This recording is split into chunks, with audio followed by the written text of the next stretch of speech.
Hello दोस्तों, स्वागत है आपका आपके अपने यूट्यूब चैनल 3 पॉइंट क्लासेस में। दोस्तों, जैसा कि 30 अप्रैल को वन दरोगा का पेपर संभावित है, तो वन दरोगा के पेपर में पर्यावरण से संबंधित काफ़ी प्रश्न पूछे जाएंगे। तो मैं आज आपके लिए आर्द्र भूमि से संबंधित चैप्टर लेकर आया हूँ। उम्मीद है आपको ये पसंद आएगा, क्योंकि इसमें से लगभग 2 से 3 प्रश्न या इससे अधिक प्रश्न बीच में पूछे जा सकते हैं। और आर्द्र भूमि किसी भी पेपर के लिए एक बहुत ही महत्वपूर्ण चैप्टर है। तो शुरू करते हैं आर्द्र भूमि अर्थात वेटलैंड। देखो, आर्द्र भूमि जो संरक्षण है, इसकी जो शुरुआत है वो 1971 ईस्वी में कैस्पियन सागर के तट पर ईरान में स्थित रामसर से हुई थी। रामसर जो कि ईरान में स्थित है और ये कैस्पियन सागर के तट पर है। अब जो आर्द्र भूमि होती है उनको डिफाइन करने के लिए कुछ जो है क्वालिटीज होती हैं, और वे क्वालिटीज क्या क्या होनी चाहिए। एक तो दलदल होनी चाहिए भूमि, पंख भूमि होनी चाहिए, पीठ भूमि और जल होना चाहिए। ये कृत्रिम भी होती है और अस्थायी और अस्थायी रूप से भी ये बनाई जाती है।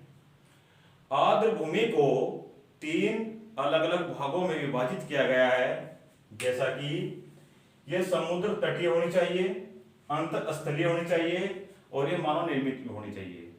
इसमें खास बात और है कि किसी भी आर्द्र भूमि की गहराई 6 मीटर से अधिक न हो, ये इसमें ध्यान रखा जाता है।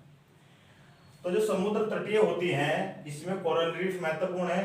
कोरल रीफ जैसा कि आपको स्क्रीन पर दिखाई दे रहा है, कुछ इस प्रकार की होती हैं। ये एक समुद्री जीव है और ये रंग बिरंगे होते हैं, और ये आपका ऑस्ट्रेलिया महाद्वीप के उत्तर पूर्व में एक बहुत बड़ी दीवार के रूप में संगठित है। इनका जो ऊपर का कवच बना होता है वो कैल्शियम कार्बोनेट का बना होता है, और इसके बारे में फिर कभी बताऊंगा।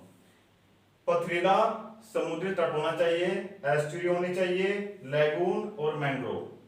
एस्चुरी वह होता है जब कोई जल, नदी का जल तेज गति से किसी भूमि पर गिरता है और वहां एक खड्डे का निर्माण करता है, तो हम उसे एस्चुरी कहते हैं। लैगून वह होता है जब समुद्र का जल किसी स्थल में घुस जाता है और वहां पर एक कंकरों की या पत्थरों की एक दीवार बन जाती है और वो पानी स्थल के अंदर ही रह जाता है। भारत में इस प्रकार की झील है चिल्का झील, वो एक लैगून निर्मित झील है।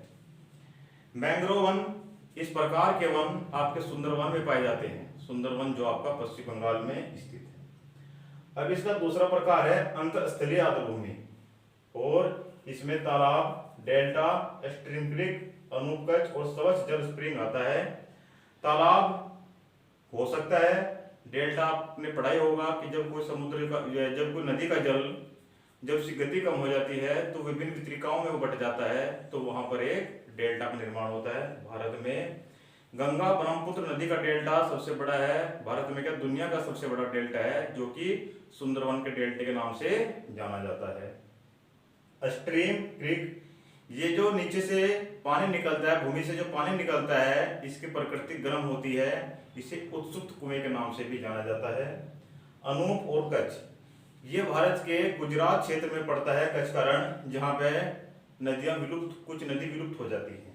स्वच्छ जल स्ट्रीम, ये एक स्वच्छ जल का जो पानी निकलता है भूमि से, कुछ इस प्रकार का होता है। उसी प्रकार मानव निर्मित आर्द्र भूमियां भी होती हैं। इनमें एक्वाकल्चर सबसे महत्वपूर्ण है। जैसे कि आपने देखा होगा कि एक पानी का बड़ा सा टब होता है, उसमें विभिन्न प्रकार के पेड़ पौधे उगा कर रखे जाते हैं, ये घर भूमि भी होते हैं। और इस प्रकार के, यानी कि कोई बड़ा सा टब है, उसमें मछलियां पैदा की जाती हैं, यानी कि मानव के द्वारा निर्मित होते हैं।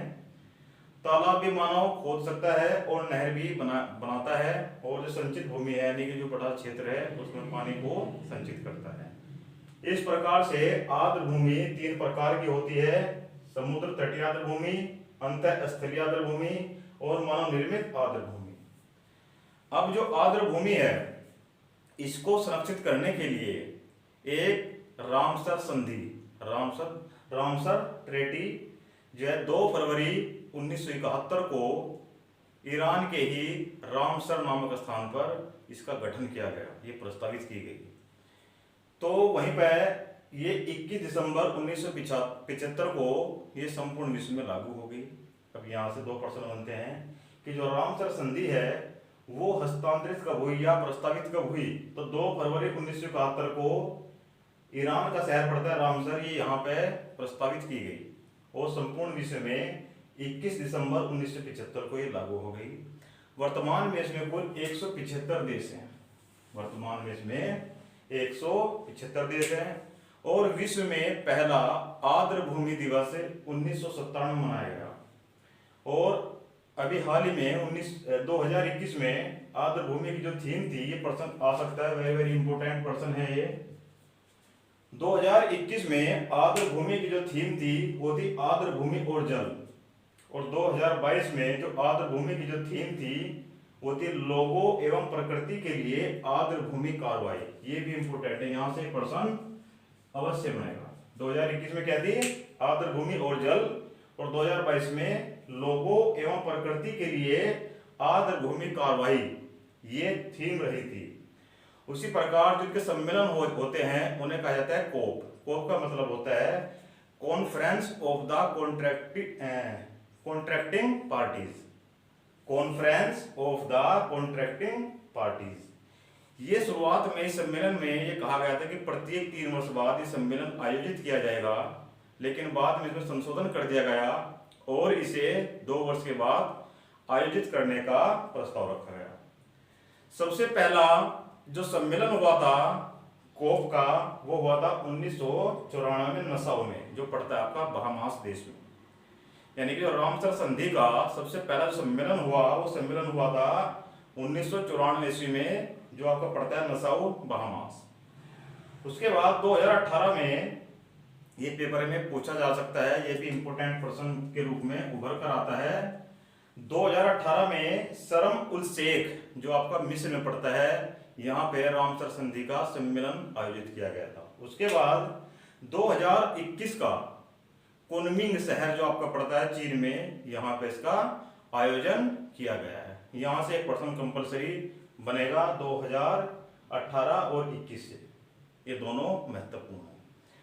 अब उसके बाद विश्व में कुल 2471 जो रामसर साइट है वो खोज ली गई हैं, 2471।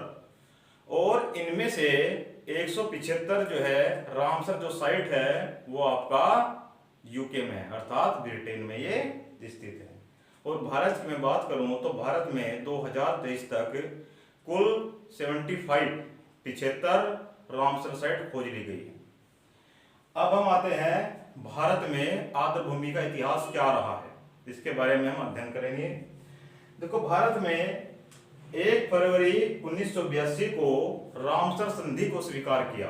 ये प्रश्न पेपर में आने की संभावना अधिक है कि भारत ने रामसर संधि को कब स्वीकार किया। तो 1 फरवरी 1982 को स्वीकार किया। और स्वीकार करने के समय भारत के 2 राष्ट्रीय उद्यान, एक राष्ट्रीय उद्यान केवलादेव और चिल्का झील, इन दोनों को प्रथम बार रामसर संधि के तहत चिन्हित किया गया। केवलादेव वही राष्ट्रीय उद्यान है जहां पर साइबेरियोसारस आते हैं। उसके बाद भारत के कुल क्षेत्रफल का, भारत का जो कुल क्षेत्रफल है उसका 4.63% कुल रामसर साइट के रूप में चिन्हित है। कितना? भारत के कुल क्षेत्रफल का 4.63% जो भूमि है वो रामसर साइट के रूप में चिन्हित की गई है। सर्वाधिक जो रामसर साइट है वो भारत के तमिलनाडु में 14 है। यानी कि भारत में जो आपका राज्य पड़ता है तमिलनाडु, उसमें 14 रामसर साइट है। सर्वाधिक क्षेत्रफल वाला, ये इंपोर्टेंट प्रश्न है, सर्वाधिक क्षेत्रफल वाला रामसर साइट कौन सा है? तो वो है आपका सुंदरवन जो पड़ता है पश्चिम बंगाल में।